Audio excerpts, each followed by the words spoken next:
नमस्कार दोस्तों। स्वागत है आपका आपके अपने चैनल बेटर लाइफ पर। आज हम शुरू कर रहे हैं एक ऐसे वीर योद्धा की कहानी जिसने देश के लिए अपनी जान कुर्बान कर दी। एक ऐसा सिपाही जिसका साहस, समर्पण और देशभक्ति आज भी करोड़ों युवाओं को प्रेरणा देता है। हम बात कर रहे हैं कैप्टन विक्रम बत्रा की, जिन्हें पूरी दुनिया शेरशाह ऑफ कारगिल के नाम से जानती है।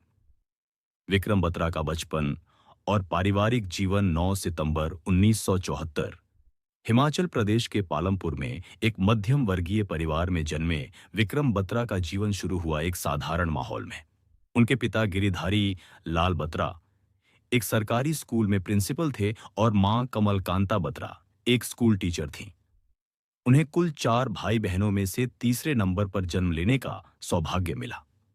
उनका बचपन अनुशासन और संस्कारों के बीच बीता। बचपन से ही उनमें नेतृत्व के गुण, आत्मविश्वास और जज्बा साफ दिखाई देता था।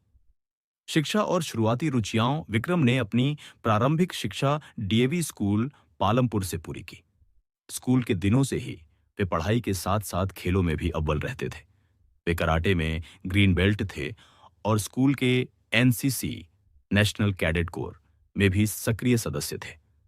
जब वे 10वीं कक्षा में थे तभी उन्होंने अपने माता पिता से कहा था, मैं एक दिन भारतीय सेना में जाकर देश की सेवा करूंगा।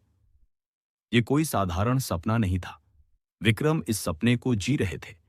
देशभक्ति की प्रेरणा और सेना में जाने की चाह विक्रम देशभक्ति से ओतप्रोत थे। उन्हें महाभारत, रामायण और फौजियों की कहानियां बेहद आकर्षित करती थीं। वे अक्सर युद्धों और सैनिकों के बारे में पढ़ते थे और उनकी बहादुरी से प्रेरित होते थे। कॉलेज में आते आते उनकी सोच और परिपक्व हो गई। वे चंडीगढ़ के डीएवी कॉलेज से बीएसएससी मेडिकल कर रहे थे और इस दौरान वे एनसीसी में बेस्ट कैडेट चुने गए। 1994 में वे रिपब्लिक डे परेड दिल्ली में हिमाचल प्रदेश का प्रतिनिधित्व करते हुए शामिल हुए। वहीं से उनके अंदर सेना में जाने की चाह और मजबूत हो गई।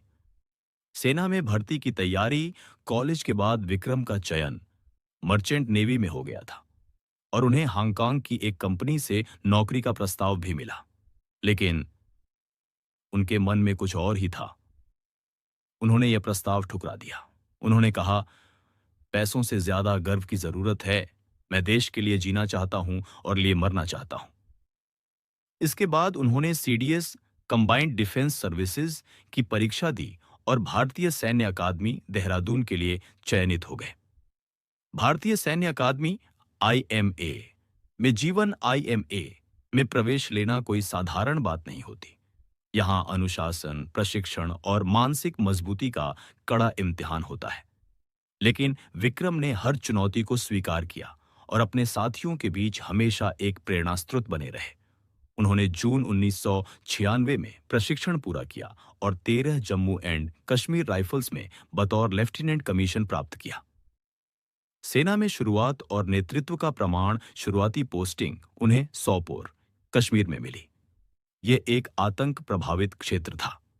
यहां रहते हुए विक्रम ने कई अभियानों में हिस्सा लिया और अपने नेतृत्व, रणनीति और बहादुरी का लोहा मनवाया। उनकी टुकड़ी उन्हें शेर कहकर बुलाती थी, क्योंकि वे सामने से नेतृत्व करते थे, डरते नहीं थे और अपने सैनिकों का साथ कभी नहीं छोड़ते। एक सीनियर अधिकारी ने एक बार कहा, जब विक्रम साथ होता है तो बाकी सब निडर हो जाते हैं। कारगिल युद्ध की आहट 1999 की गर्मियों में पाकिस्तान ने कारगिल की चोटियों पर कब्जा कर लिया था। भारतीय सेना को ऑपरेशन विजय के तहत इन पहाड़ियों को वापस लेना था। विक्रम की टुकड़ी को कश्मीर से बुलाया गया और उन्हें द्रास सेक्टर में तैनात किया गया। एक साधारण परिवार से आने वाला युवा भी अगर संकल्प ले ले तो वह देश का सबसे बड़ा हीरो बन सकता है। देशभक्ति, आत्मबल और अनुशासन मिलकर एक लीडर बनाते हैं। पैसा जरूरी है, लेकिन सम्मान और कर्तव्य सबसे ऊपर होते हैं। कारगिल युद्ध एक संक्षिप्त पृष्ठभूमि साल था 1999 और महीने थे मई-जून। पाकिस्तान की सेना ने गुपचुप तरीके से एलओसी, लाइन ऑफ कंट्रोल को पार करते हुए भारतीय क्षेत्रों में घुसपैठ कर ली थी। वे ऊंचाई वाली रणनीतिक पहाड़ियों पर कब्जा कर चुके थे और वहां से भारतीय सेना की नजर और फायरिंग रेंज में भारी दिक्कतें आ रही थीं। इस ऑपरेशन को भारत ने नाम दिया ऑपरेशन विजय। उद्देश्य था एक एक छोटी को दुश्मन से खाली करवाना। कैप्टन विक्रम बत्रा की तैनाती तेरे जयग्रिफ। इस समय कैप्टन बत्रा कश्मीर के सोपोर क्षेत्र में तैनात थे। जैसे ही कारगिल की स्थिति गंभीर हुई, उन्हें उनकी यूनिट के साथ द्रास सेक्टर भेजा गया। द्रास सेक्टर में तापमान -10 से नीचे, ऊंचाई 16,000 फीट से अधिक और ऑक्सीजन की भारी कमी। इन हालातों में लड़ना सामान्य मनुष्य के बस की बात नहीं होती।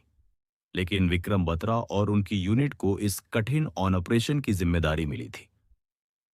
पॉइंट 5140 पहली बड़ी चुनौती, पहली और सबसे महत्वपूर्ण चोटी थी। पॉइंट 5140। ये पॉइंट रणनीतिक रूप से बहुत ही अहम था, क्योंकि दुश्मन इसी स्थान से NH-1 और आसपास की चौकियों पर नजर रख रहा था। 13 जाकरिफ को यह आदेश मिला कि इस पॉइंट को दुश्मन से खाली करवाना है। युद्ध की तैयारी और रणनीति। कैप्टन विक्रम बत्रा ने 2 प्लाटून के साथ एक योजना बनाई। रात में दुश्मन की चौकियों तक पहुंचना और फिर अचानक हमला करना। उनके शब्द थे, मैं फिर से विजय में भारत का झंडा लहराने के बाद वापस आऊंगा या उसे लपेट कर वापस आऊंगा। मैं या तो तिरंगा लहराकर लौटूंगा या फिर उसी में लिपट कर। पॉइंट 5140 की लड़ाई रात के अंधेरे में चढ़ाई शुरू हुई। जैसे जैसे वो ऊपर बढ़ते गए, दुश्मन की गोलियों की बौछार होने लगी। लेकिन कैप्टन बत्रा अपने साथियों के आगे आगे चल रहे थे। एक साथ हमला किया गया, फ्लैंक अटैक और सीधा आमना सामना। गोलियां, बम, ग्रेनेड, हर चीज उड़ रही थी। लेकिन भारतीय जवानों का हौसला जिंदा था। कैप्टन बत्रा खुद 2 दुश्मनों से आमने सामने भिड़ गए और उन्हें मार गिराया। सुबह होते होते पॉइंट 5140 पूरी तरह भारत के कब्जे में था। ये दिल मांगे मोर एक नारा बन गया। जब विजय की सूचना दी गई, तब रेडियो पर कैप्टन बत्रा ने कहा, यह दिल मांगे मोर। यह सिर्फ एक नारा नहीं था, यह जोश, जुनून और जज्बे का प्रतीक बन गया। पूरा देश इस नारे को सुनकर गर्व से भर उठा। विजय के बाद सम्मान और अगली जिम्मेदारी। पॉइंट 5140 की विजय के बाद कैप्टन बत्रा को कप्तान की पदोन्नति मिली और साथ ही एक नई चुनौती भी। अगली छोटी पॉइंट 4875 को मुक्त करवाने की जिम्मेदारी। लेकिन उससे पहले कुछ और मिशन थे जिनमें विक्रम ने वीरता के उदाहरण पेश किए। दुश्मन के बंकर पर सीधा हमला। एक मिशन के दौरान विक्रम ने एक ऐसे दुश्मन के बंकर पर अकेले जाकर हमला किया जहां से भारी गोलीबारी हो रही थी। उन्होंने ग्रेनेड फेंका, बंकर को नष्ट किया और अंदर से 3 आतंकियों को मार गिराया। उनकी टीम उन्हें शेरशाह बुलाने लगी। दुश्मनों ने भी यही कोड नेम दिया था। अपने सैनिकों के लिए एक कमांडर नहीं, एक भाई कैप्टन बत्रा की खास बात थी कि वे सिर्फ आदेश नहीं देते थे, वे सबसे आगे खुद लड़ते थे। एक बार उनका एक साथी गोली लगने से घायल हो गया। विक्रम ने अपनी जान की परवाह के बिना उसे सुरक्षित स्थान तक पहुंचाया। उनके शब्द थे, no soldier of mine will die on my watch. लड़ाई के बीच भी हौसला। इस मुश्किल युद्ध में जब साथी थक जाते थे, तो विक्रम उन्हें हौसला देते थे। वे कहते थे, हम यहां सिर्फ जिंदा रहने नहीं आए हैं, हम यहां जीतने आए हैं। युद्ध के बाद उनके शब्द एक रेडियो इंटरव्यू में उन्होंने कहा, हम लड़ रहे हैं न सिर्फ जमीन के लिए, बल्कि देश के सम्मान के लिए। जब तक एक भी भारतीय सैनिक जिंदा है, तब तक कारगिल दुश्मन का नहीं होगा। अगला मिशन। पॉइंट 4875। अब कैप्टन बत्रा को भेजा गया पॉइंट 4875 की ओर, जो कारगिल का सबसे कठिन मोर्चा था। यह लड़ाई उनके जीवन की सबसे बड़ी लड़ाई साबित होगी और अंतिम भी। पॉइंट 4875 कारगिल का सबसे कठिन मोर्चा। पॉइंट 4875 द्रास सेक्टर में स्थित एक पहाड़ी था, जो रणनीतिक रूप से बेहद महत्वपूर्ण थी। यहां से पूरे क्षेत्र पर नजर रखी जा सकती थी और दुश्मन लगातार भारतीय पोस्ट पर भारी गोलाबारी कर रहा था। यह क्षेत्र इतना दुर्गम था कि वहां तक पहुंचना भी मौत को गले लगाने जैसा था। लेकिन विक्रम बत्रा ने जब इस मिशन की जिम्मेदारी ली, तो उनका जवाब था, sir, I'll take it, no matter what। योजना और रणनीति 13 जेके राइफल्स को आदेश मिला कि वो पॉइंट 4875 पर कब्जा करें। कैप्टन बत्रा और उनके साथी लेफ्टिनेंट अनुज नायर, नायब सूबेदार संजय कुमार और अन्य बहादुर सैनिकों ने मिलकर एक कठिन योजना बनाई। रात में चढ़ाई करनी थी, सामने खड़े दुश्मनों के बंकरों को चुपचाप साफ करना था और फिर आखिरी हमला कर पॉइंट पर तिरंगा फहराना था। लड़ाई की शुरुआत जुलाई की शुरुआत में भयानक बर्फ, पत्थरों और दुश्मन की गोलियों के बीच यह लड़ाई शुरू हुई। ऊंचाई 16,000 फीट से ज्यादा और ऑक्सीजन की कमी, लेकिन हौसले आसमान से भी ऊंचे थे। जैसे ही हमारी सेना ऊपर चढ़ने लगी, दुश्मन ने भारी गोलीबारी शुरू कर दी, लेकिन कैप्टन बत्रा ने अपने सैनिकों को संभालते हुए कहा, चलो लड़कों, दुश्मन को दिखा दो कि हम कौन हैं। दुश्मन के बंकरों पर हमला पहली चुनौती थी। एक बड़ा दुश्मन बंकर जो पहाड़ी के किनारे बना था और वहां से दुश्मन मशीन गनों से गोलियां चला रहा था। कैप्टन बत्रा ने खुद आगे बढ़कर उस बंकर पर ग्रेनेड फेंका और अंदर घुसकर 3 दुश्मनों को खत्म किया। वे खुद गंभीर रूप से घायल हो सकते थे, लेकिन उन्होंने परवाह नहीं की। साथी सैनिक को बचाना। अंतिम क्षण जब लड़ाई आगे बढ़ रही थी, तभी उनके एक साथी जवान को दुश्मन की गोली लग गई। उस समय विक्रम ने अपने साथी से कहा, तू हट जा पीछे, तू पिता बना है हाल ही में, मुझे जाने दे। वो आगे बढ़े, दुश्मन पर धावा बोला और जैसे ही उन्होंने गोली चलाई, दुश्मन की ओर से आई गोली उनके सीने में लगी। वे वहीं शहीद हो गए। लेकिन उनका मिशन अधूरा नहीं रहा। उनके साथी उस जोश से लड़े कि कुछ ही घंटों में पॉइंट 4875 पूरी तरह भारत के कब्जे में था। बलिदान और एक अमर नाम। 7 जुलाई 1999, वो दिन जब भारत ने एक बेटा खोया, लेकिन इतिहास ने एक अमर शेरशाह पा लिया। विक्रम बत्रा की शहादत की खबर जब उनके परिवार तक पहुंची, तो उनके पिता ने कहा, मुझे गर्व है कि मेरा बेटा देश के लिए मरा। उनकी मां की आंखों में आंसू थे, लेकिन सिर गर्व से ऊंचा था। परमवीर चक्र, सर्वोच्च सैन्य सम्मान। कैप्टन विक्रम बत्रा को मरणोपरांत भारत का सर्वोच्च वीरता पुरस्कार परमवीर चक्र प्रदान किया गया। इस सम्मान के साथ उनका नाम अमर हो गया, इतिहास में, दिलों में और तिरंगे में। उनकी वीरता की ये पंक्तियां सदियों तक गूंजती रहेंगी। एक जिंदगी क्या है जब देश के लिए 100 बार भी जान दी जा सकती है। उनकी यूनिट और साथियों की श्रद्धांजलि। उनके साथी आज भी उन्हें याद करते हैं और कहते हैं कि विक्रम सिर्फ एक अफसर नहीं थे, वे हमारी आत्मा थे। जब वे साथ होते थे, हम डरना भूल जाते थे। उनकी अंतिम यात्रा, एक राष्ट्र की विदाई। जब उनका पार्थिव शरीर पालमपुर लाया गया, तो लाखों लोगों की भीड़ उन्हें अंतिम विदाई देने आई। हर गली, हर सड़क, हर छत पर लोगों की भीड़ थी, सिर्फ एक झलक के लिए। उनकी अंतिम यात्रा में नारा गूंजा, कैप्टन बत्रा अमर रहें, भारत माता की जय। कैप्टन विक्रम बत्रा को परमवीर चक्र 1999 में जब कारगिल युद्ध समाप्त हुआ, तो कैप्टन बत्रा को मरणोपरांत भारत का सर्वोच्च वीरता पुरस्कार परमवीर चक्र दिया गया। भारत के राष्ट्रपति के एगवा नारायणन ने यह सम्मान उनके पिता गिरिधारी लाल बत्रा को सौंपा। ये पल सिर्फ एक परिवार के लिए नहीं, बल्कि पूरे देश के लिए गौरव का क्षण था। परिवार की प्रतिक्रिया, दुख और गर्व का संगम। उनकी मां ने एक इंटरव्यू में कहा, मेरा बेटा मरा नहीं है, वो आज भी हर तिरंगे में जिंदा है। हर देशभक्त युवा में विक्रम बत्रा की आत्मा है। उनके पिता ने अपनी पूरी जिंदगी देश की सेवा में लगा दी और शेरशाह की विरासत को दुनिया तक पहुंचाने का काम किया।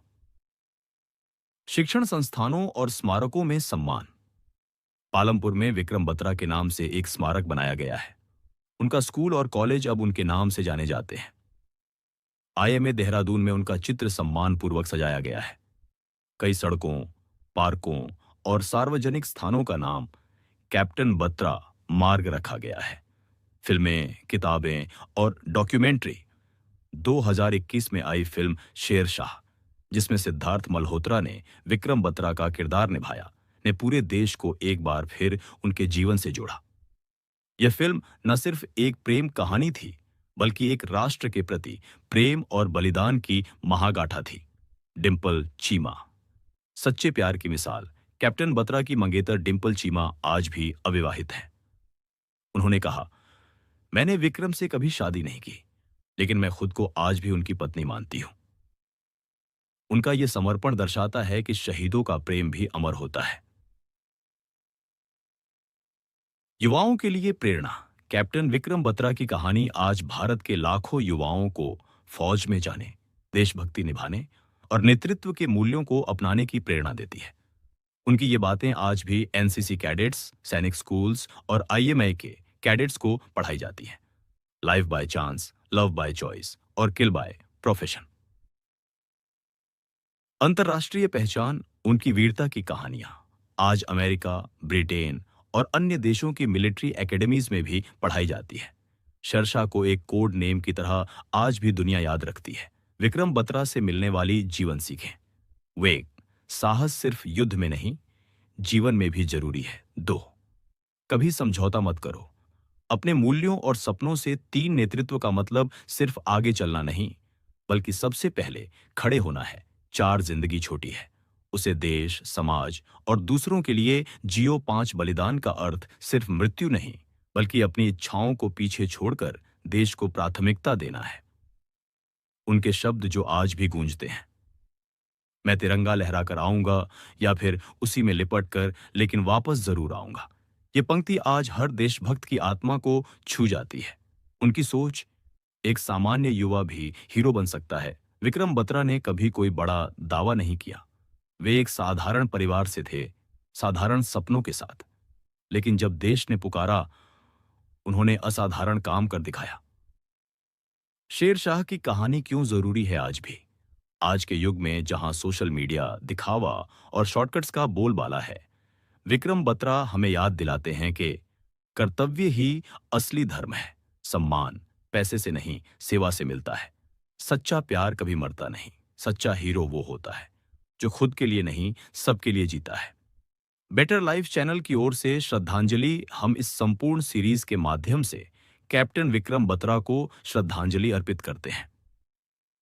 उनकी वीर गाथा न केवल हमें गर्व देती है, बल्कि हमें जिम्मेदारी भी देती है, एक अच्छा नागरिक बनने की और देश के लिए कुछ करने की।